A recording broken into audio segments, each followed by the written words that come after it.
fan to him na mankranso and that dey say agrek enso etimi ball 1-1 na mankranso qualify 5-4 on penalty sanso na tia mas kumase ehye mpasete eka 9 emomo enso antimi antibi sa enso na akọ tia ahomadi a omo enso coach efani kusitimi dinko ayeba na yatimi aboso enso atimi edi amamo na sa games no ekokoso no akoraketo bi enso ebo adwuma ewoma a oye referee 14-year-old boy a ono enso eto baje ban enso de aban esutua no ehwese bibia betimi akoso no enso etimi koso a ye ko yanim no gere honsam ede beto anim ti eye highlight ni bi na o hye enso ewo TV ne so sanso na Sims ehye mienu ema St Hubert enso entimi ante Sims etimi qualify sanso na Kumasi Anglican ehye brako ema eye Krofa Methodist enso etimi ehye baako ntia no enso ne sere no ma no enso esiko e fast track se baako ma jache pram so enso etimi antinti fast track enso etimi qualify opoku ware she 9 ema niwa do biase enso entimi antibia do jamfi ehye 9 ma tepa enso entimi antibi kono ngoduma se ene okomfa no chede no so etimi ko so a eno ene sere no man enso sitia me de ho nsam ni na no ede to ni me ne enso e platform no so Shadrack me send wadie bi sa tomu a obehwe na watimi ayi ede amame akola wiswa oye 14-year-old boy ono enso edi games ekoso no bi no ene no enso etwagu ewo so no ono na di Sims ene St Hubert Accra je fa ne Benedict Ajay ono enso co school of Asantman SHS form 2 ene owo ono so ginamu a odidi di game no 14 years pe ene owo na said no man enso si ko National Boys under 15 championship course no so no a branch enso etimi di bi na esa branch a je fa ne Benedict Ajay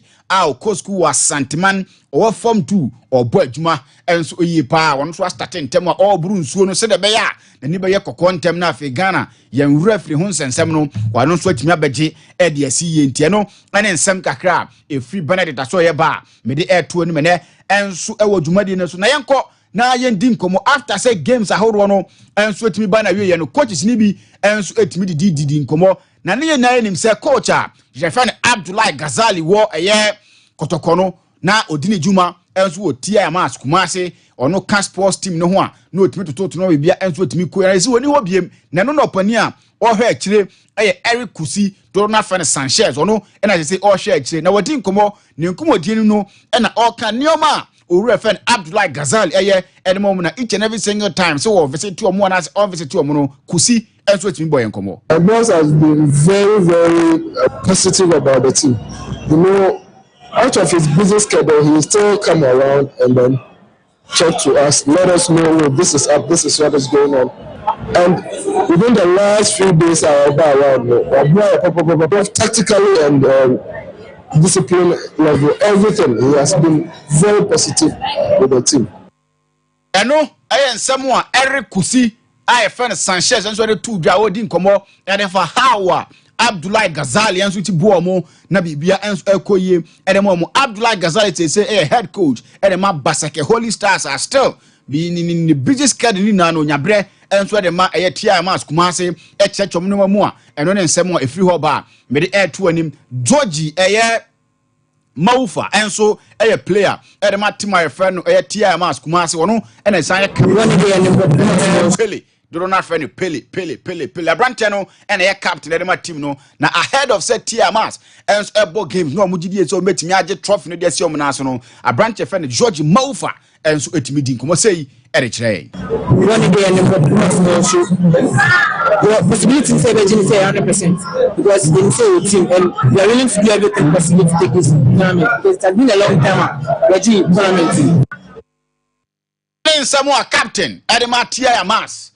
George Maufa and so the two just it's been a long time or TMS trophy ni bi ntomo and so chances na dey 100% onim so omo squad omo team a ebetimi age trophy no and so edisi na so na school back wa amanfo edu omo nkomo Krofa Methodist na head coach odon buy no chechemu how this tournament this championship asifa amanfo and so hu Methodist school a omo enso ekoso bibia no enso kama eno ene nsem kakra efri ho ba me de etuo na yenko ne yenti nsem a opanin enso ekaaye born na ebobon ha na ma obi ehu Krofa Methodist senior high na obi eni bebre wa ha no mu Krofa Methodist senior high bet enna ma boy ye boboy ni ntina ma ni bebre hu Krofa Methodist senior high ye wa Asante Achim South school no community school the population said there and also but nam say you determine say baby and teachers and students na can who boom na ya force say there be say dem saa ke kan na ye tu ho anamon na amya be du sam pempensu yi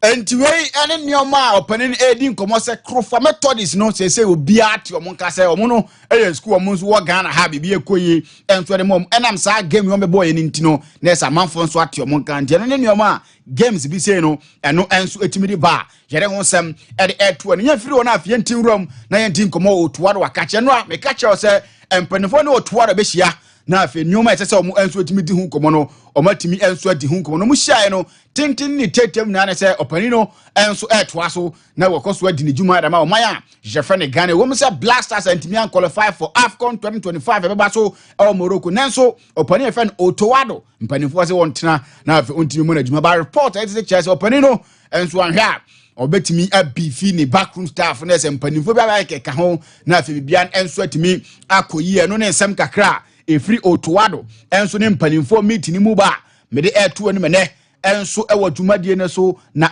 esco meeting with otowado no de wi aneman enso sikwa noma enso atimi koyi a eno ne kakra efri ho ba me de eto anim na nte ya mete kire se JPL no sanso na division 1 na women's league no enso be ko break after say weekend is FA Cup no enso atimi baso wi a na se sa Ghana Premier League division 1 NFA ma football ni nano enso be ko break na am say ye ko akọ abanti na ze bibia no enso betimi akọ ahomdie mu a eno ene communicate free ho ba mere eto anim ewo dwumade na same ho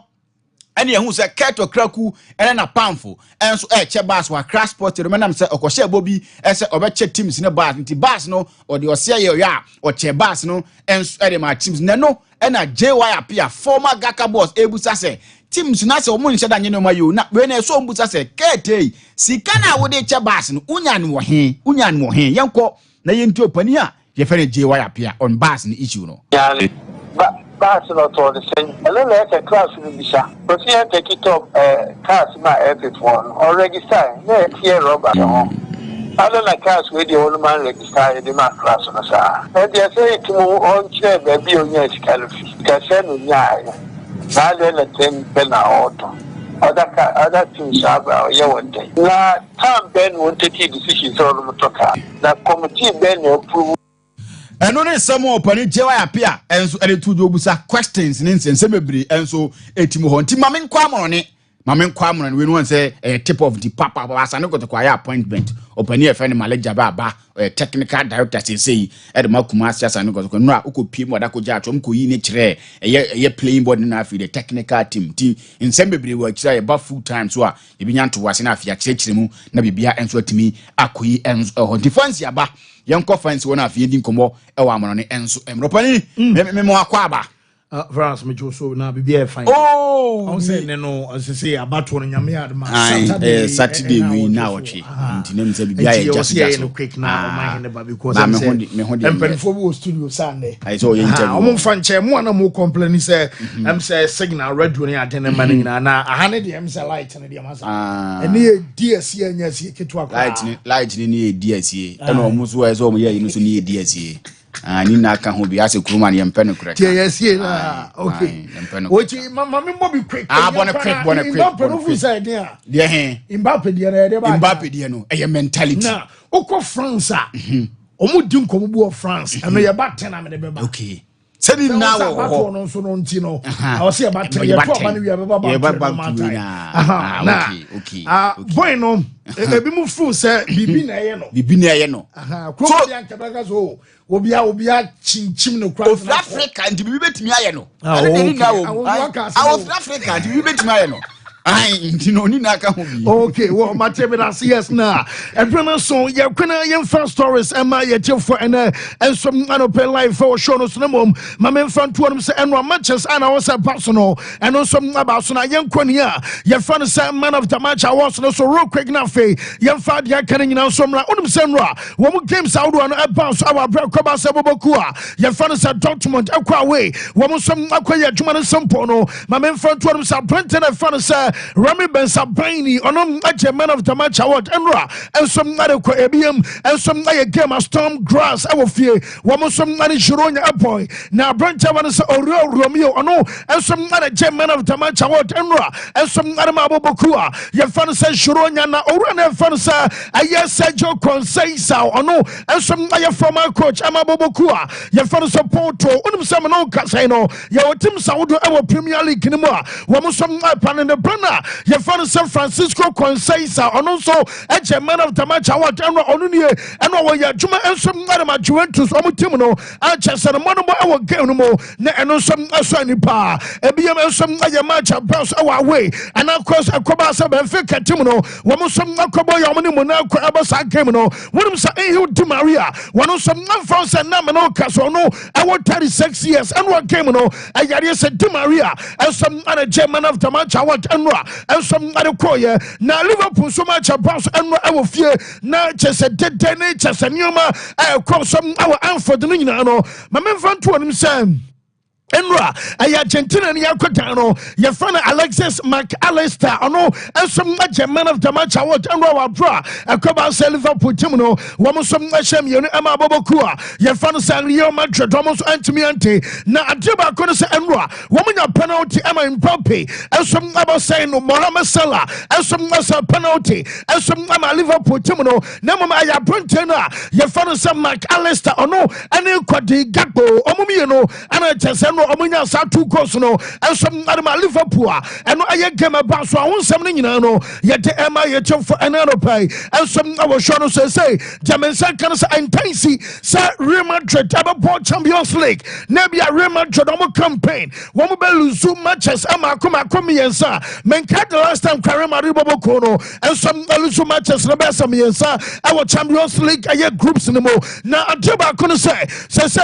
this is a new format here Real Madrid aye side o lose game and some ama league boboko no away wo lose game and some ama AC Milan team no and ama lose game and some ama Liverpool achese nyina no and some aye defeat awoto a wo some atumi record ya wonsam no yete eba na onim sa record na eno ta won sam when I since 2009 na chasa Real Madrid and lose game and some ama Liverpool na chasa otanena since 2009 no na chasa Liverpool aye team a woman to me Real Madrid and so da na after so many years and Jaminya sa and they abasa Liverpool for the first time and some Asha Madrid no aye since 2009 ni nyina aye coach na fans ana slot no and some ana aye sajumai and some ayama saida your fans no some Liverpool omuye no manager no some nothing ko be beti asema aye Liverpool coach na your fans ana slot no won some na to twasansa wodiri ba so omuye adwuma enwa eno ye 1 and after 2 and some and say want to mean kase bi enwa game no aye statement ana bobokua your fans Liverpool ameki na ni nyina no say after kwa na ebo groups no na mo so bobokwa ni mo na adu level say bia wo mo Asia knockout bi and Sompa bia quarter final bi na wo share bia Madrid aho and obeka se Liverpool team no e make statement na mom eno ade de want to mean nyina so nkasa we no ensom aye statement and Liverpool team no ensom ameki we aye asema coach na ye fans ana slot ensom ade tuja. I think it's always good to win a game, and especially a big game like this, because you know you face so many quality players. For me, it would even mean more if we go into the later stages of the tournament, because this is such a strange and different setup in the Champions League that it's difficult to judge how important these wins are. If we arrive in the last 16 or quarterfinals or wherever we can arrive to, and we face them again, and then we are able to beat them, that would be maybe a bigger statement than this. But yes, I know I am some what is manager fans and our slot no and I attain accepts MIH for an anno pay and some I was shown us now. I'm in front to him say who remember some mobile quiet fans I am Madrid unim sam now katana your fans say Eduardo Camavinga and some local process say no I got yes I will share mobile quiet so remember the Emra manager fans Ancelotti say Bona Obasa nem Quadan Abono and one as the same Quadanus Alpo and was saying the game plan I just want to and some other two can and I just am not boys no and some as executing your money coming home and deba kwa hadwi ye pani and injuries abobokua your fans are Real Madrid and some safa essence some now no one players amakuma 7 and some pra Vinicius Junior wapra and watch Rodrigo Awanche Awalian Shuameni and some pra Kamavinga Abekao Edem Militao Danny Cavaya and after David Alaba Omunano among some proper according to manager na